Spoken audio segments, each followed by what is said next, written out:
Hi there. Today we're diving into something that I get asked about a lot, and that is Bible translations. It can be confusing with all the options out there, right? So let's break it down in a way that's simple and easy to understand. There are two main Bible translation philosophies. When it comes to translating the Bible, there are generally two approaches that translators use. On the one hand is the word-for-word translation, essentially the literal translation. Now this means the method tries to stick as closely as possible to the original languages. It translates each word from Hebrew, Aramaic, or Greek into its closest English equivalent while keeping the original word order. Now this is great for accuracy, but it can make the text a little bit hard to read because it's not the everyday English that we speak.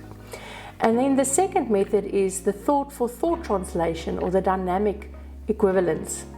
Now this approach focuses on translating the meaning of the sentence and phrase instead of each individual word.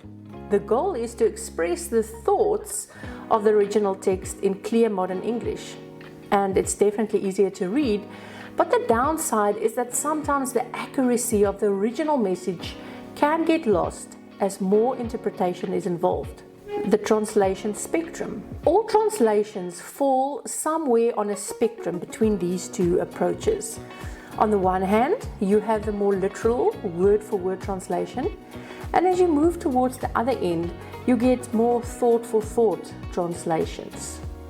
Here's a quick look at the spectrum. On the one side, you have the word-for-word. That's the King James Version, New King James Version, the New American Standard Bible, and the English Standard Version. In the middle, you get a balance of both, the NIV.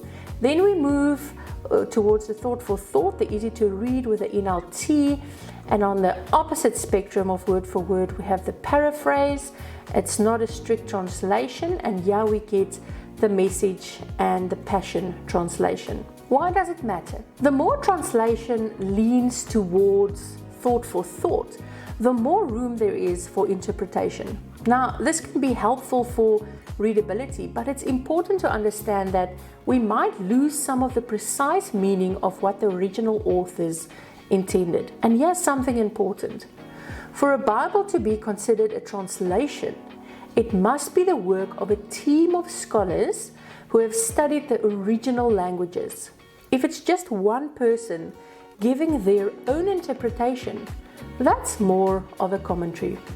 Now, commentaries can be helpful, but they reflect one person's opinion and are not the same as a reliable Bible translation.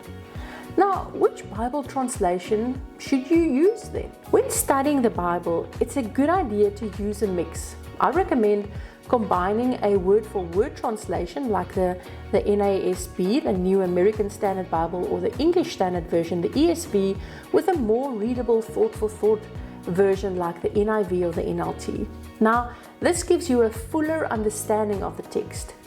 For new believers, it's important to start with a solid word-for-word translation to get the foundational truths right. Once you're familiar with the basics, you can add in other translations for fresh perspectives. Just one caution here.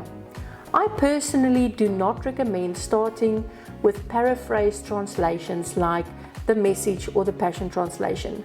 These can sometimes give a skewed picture of who God is and what the gospel teaches. I've seen how the Passion Translation in particular can take significant liberties with the original meaning, and that worries me. The Bible is God's word, and we should seek to hear from God as accurately as possible, not through someone's personal spiritual experiences or interpretations. I'd like to share a quote from Lisa TerKeurst that really captures the heart of reading the Bible so well.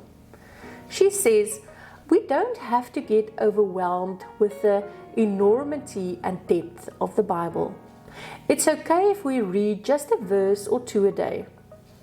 But more importantly than reading His Word, we must choose to receive them. And even more importantly, we must live them. because the more we apply God's Word and His teaching in our lives, the more it becomes part of us. It's God's Word to me, God's Word in me, God's Word working through me, God's Word lived out by me. Let's not just read.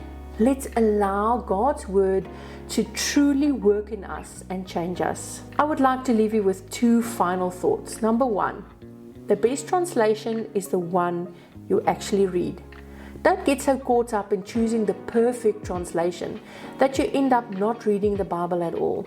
The most important thing is to actually read it. Spend time in God's Word, grow in your understanding, and build your relationship with Him. You can always dig deeper into translations and their differences later on if you want to. Number 2, you need to read the Bible for yourself. Here's the truth. You won't grow as a Christian if you only feed off other people's opinions and sermons. Sure, listening to a good sermon or attending a Bible study group is great, but nothing replaces reading the Bible for yourself. You have to move beyond being a baby Christian who lives out a second-hand story about God. Dive into His Word directly. It's how we grow, how we mature, and how we build a firm foundation in our faith. So which Bible translation do you use? Let me know in the comments. And remember, no matter which version you're reading, let God's Word transform your heart and guide your life. God bless you.